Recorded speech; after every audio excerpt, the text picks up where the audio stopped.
দীর্ঘদিন ধরে স্থবির হয়ে থাকা বড় তিনটি মেগা প্রকল্প অবশেষে সচল হচ্ছে। বিশেষ করে অনেক আগে ডিটেইল ডিজাইনের কাজ শুরু হয়ে গেছে বে টার্মিনালের, আবার মাতারবাড়ির কাজও শুরুর অপেক্ষায় রয়েছে জাপানি ঠিকাদারি প্রতিষ্ঠান। পিছিয়ে নেই লালদিয়া টার্মিনালের কাজ। লালদিয়া এখন যে গভীরতার জাহাজ আমরা আনতে পারি অথবা সক্ষমতার জাহাজ আনতে পারি, দ্বিগুণ সক্ষমতার জাহাজ এখানে আনতে পারবে। বে টার্মিনাল আসলে 24/7 অপারেশন করতে পারবে, আরও বড় ক্যাপাসিটির।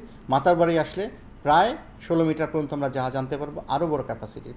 প্রত্যেকটাই ভিন্ন ভিন্নভাবে বাংলাদেশের অর্থনীতিতে নতুন লক্ষ্যমাত্রা যোগ করবে এবং তার যে উপকারটা আছে সেটা সরাসরি বাংলাদেশের অর্থনীতিতে পড়বে। 2013 সালে নেওয়া বে টার্মিনাল প্রকল্পের 2014 সালে শুরু হয়েছিল ভূমি অধিগ্রহণ। এরপর যেন অদৃশ্য সুতায় আটকে যায় এই বন্দর নির্মাণ।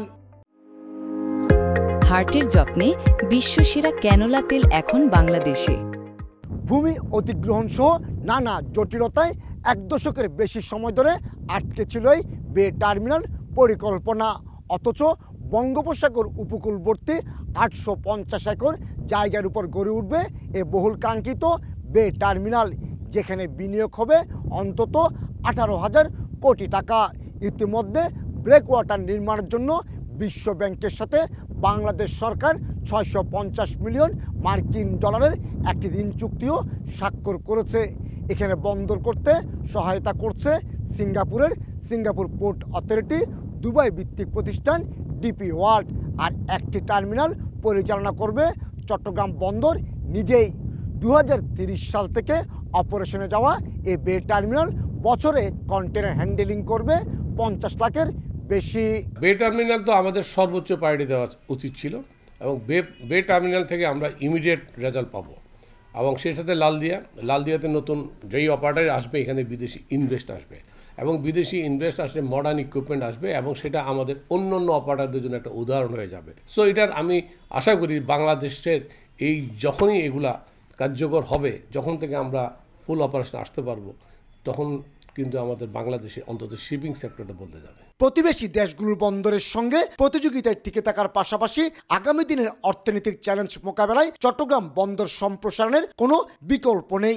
বর্তমানে বছরে চট্টগ্রাম বন্দর হ্যান্ডেলিং করছে 32 লাখ কন্টেনার। আগামীতে হ্যান্ডেলিং সক্ষমতার প্রয়োজন হবে অন্তত 50 লাখ। চট্টগ্রাম নগরীর পতেঙ্গা উপকূলবর্তী লালদিয়ার চরের এই পতিত জমিতে স্বতন্ত্র টার্মিনাল নির্মাণ করবে ডেনমার্ক ভিত্তিক প্রতিষ্ঠান মার্কস লাইনের অ্যাপি মুলার। ইতিমধ্যে সরকারের সাথে 850 মিলিয়ন মার্কিন ডলারের একটি চুক্তিও স্বাক্ষর হয়েছে।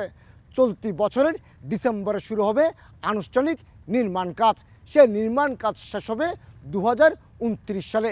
2030 সাল থেকে অপারেশনে যাওয়া এই লালদিয়া টার্মিনাল বছরে কন্টেনার হ্যান্ডেলিং করবে 9 লাখের বেশি।